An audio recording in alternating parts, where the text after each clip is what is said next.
वैसे तो इजराइल तकनीक और विज्ञान के क्षेत्र में रूस और अमेरिका जैसे देशों को टक्कर देता है। वहीं ब्लूमबर्ग ने भी टेक्नोलॉजी और इनोवेशन के क्षेत्र में इजराइल को 5वां स्थान दिया है। ब्लूमबर्ग की रिपोर्ट कहती है कि इजराइल के आविष्कार दुनिया के विकास में बड़ा योगदान दे रहे हैं, लेकिन इसके बावजूद तुर्की और ईरान जैसे देशों ने इजराइल को एक सनकी देश का दर्जा दिया है। ईरान का कहना है कि इजराइल की सनक मिडल ईस्ट एशिया में बहुत बड़े युद्ध का कारण बनेगी। वैसे अपने दुश्मनों की नजर में इजराइल भले ही सनकी देश क्यों न हो, लेकिन इजराइल अपनी सुरक्षा के लिए अमेरिका तक से पंगा लेने के लिए तैयार है।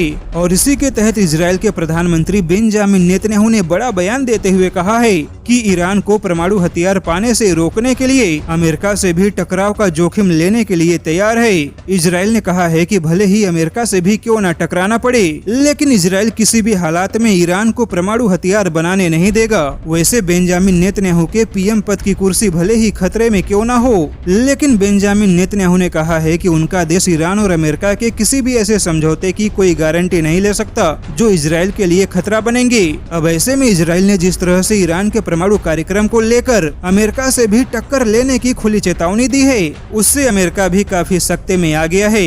अब ऐसे में बड़ा सवाल यह है कि जब इजराइल खुद अमेरिका की नहीं सुनेगा और अपने हितों को लेकर खुद अमेरिका से भी टकराने की खुली चेतावनी दे रहा है, तो ऐसे में वही इजराइल ईरान का क्या हाल करेगा, यह तुर्की जैसे कट्टरवादी मुस्लिम देशों ने सोचा भी नहीं होगा। हालांकि इजराइल पहले ही अपनी सुरक्षा के लिए अमेरिका को भी पीछे छोड़ते हुए अपने लेजर वेपन हथियारों को 1000 किलोवाट से भी ज्यादा विनाशकारी बनाने का ऐलान कर चुका है, जिसके बाद तुर्की ने पश्चिमी देशों को इजराइल पे कार्यवाही करने की सलाह दी थी। तुर्की का कहना है कि इजराइल की विनाशकारी हथियार बनाने की योजना केवल अरब देशों में तबाही का कारण बनेगी। हालांकि तुर्की जैसे देश कितने भी उछल कूद क्यों न करे, लेकिन इजराइल की नो गारंटी वाली दहाड़ से ईरान जैसे देशों में डर का माहौल यकीनन बन गया है।